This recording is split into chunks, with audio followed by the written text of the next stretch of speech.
Hi friends, ನಾನು ಇವತ್ತು ನಿಮಗೆ ತೋರಿಸ್ಕೊಡೋಕೆ ಬಂದಿರೋ ಅಂಥ ರೆಸಿಪಿ ಬಂದು ಪೆಪ್ಪರ್ ಚಿಕನ್ ಡ್ರೈ ಅಂತ. ಇದನ್ನು ಈಸಿಯಾಗಿ ಮಾಡ್ಕೋಬೋದು. 30 ಮಿನಿಟ್ಸ್ ಒಳಗೆ ನಿಮಗೆ ಪೆಪ್ಪರ್ ಚಿಕನ್ ರೈಸ್ ಕಂಪ್ಲೀಟಾಗಿ ಸೂಪರಾಗಿ ರೆಡಿ ಆಗಿರುತ್ತೆ. ಇದನ್ನು ಅನ್ನದ ಜೊತೆಲಿ ಕೂಡ ತಿನ್ಬೋದು.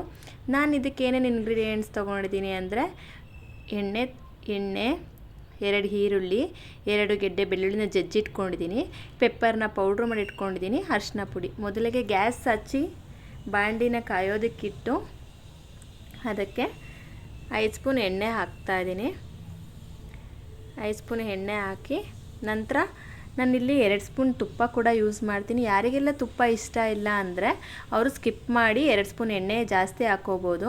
ಮತ್ತು ಇಲ್ಲಿ ನಾನು ಮಾಡ್ತಿರೋದು ಬಂದು ಅರ್ಧ kg ಚಿಕನ್ನಿಗೆ ನಾನು ಇಂಗ್ರೀಡಿಯೆಂಟ್ಸ್ ಅದರ ತಕ್ಕನಾಗಿ ತೊಗೊಂಡಿದ್ದೀನಿ. ನಿಮಗೆ ಜಾಸ್ತಿ ಚಿಕನಿಗೆ ಮಾಡ್ಕೋತಾ ಇದ್ದರೆ ಈರುಳ್ಳಿ ಎಲ್ಲ ಇಂಗ್ರೀಡಿಯೆಂಟ್ಸ್ನು ಜಾಸ್ತಿ ಸ್ವಲ್ಪ ಕ್ವಾಂಟಿಟಿಲಿ ತೊಗೋಬೇಕಾಗತ್ತೆ. ಎಣ್ಣೆ ಕಾಯ್ದ ನಂತರ ನಾನು ಕಟ್ ಮಾಡ್ಕೊಂಡಿರೋ ಈರುಳ್ಳಿನ ಆ್ಯಡ್ ಮಾಡ್ತಾಯಿದ್ದೀನಿ.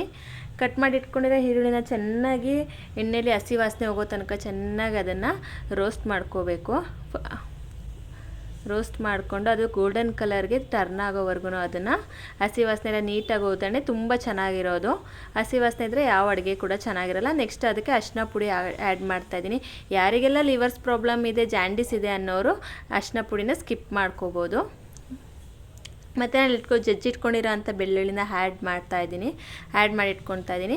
ಇದನ್ನು ನೀಟಾಗಿ ಮೇಲ್ಗಡೆ ಎಣ್ಣೆ ಜೊತೆಗೆ ನೀಟಾಗಿ ಎಲ್ಲ ಹಸಿ ವಾಸನೆ ಹೋಗೋ ತನಕ ನೀಟಾಗಿ ಡ್ರೈ ಮಾಡ್ಕೊಳ್ಬೇಕು. ಇಲ್ಲಾಂದರೆ ತಳ ಹಿಡ್ದು ಬಿಡುತ್ತೆ.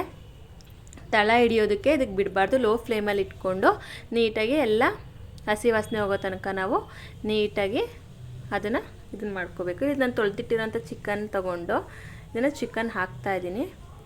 ಹಾಕಿದ ನಂತರ ಎಲ್ಲ ಮಿಕ್ಸ್ ಮಾಡಿದ್ಮೇಲೆ ಇದನ್ನು ನೀಟಾಗಿ ತಿರುಗಿಸಿ ನೀಟಾಗಿ ಮಿಶ್ರಣ ಮಾಡಬೇಕು. ನೀಟಾಗಿ ಮಿಕ್ಸ್ ಮಾಡಿ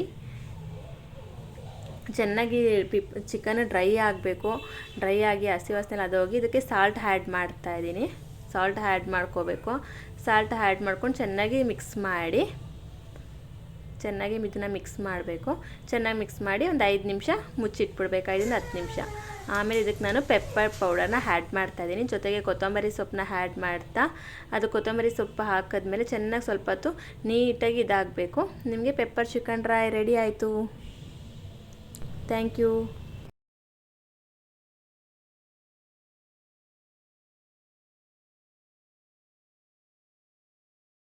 ಕಂಪ್ಲೀಟಾಗಿ ಪೆಪ್ಪರ್ ಚಿಕನ್ ರೆಡಿ ಆಗಿದೆ.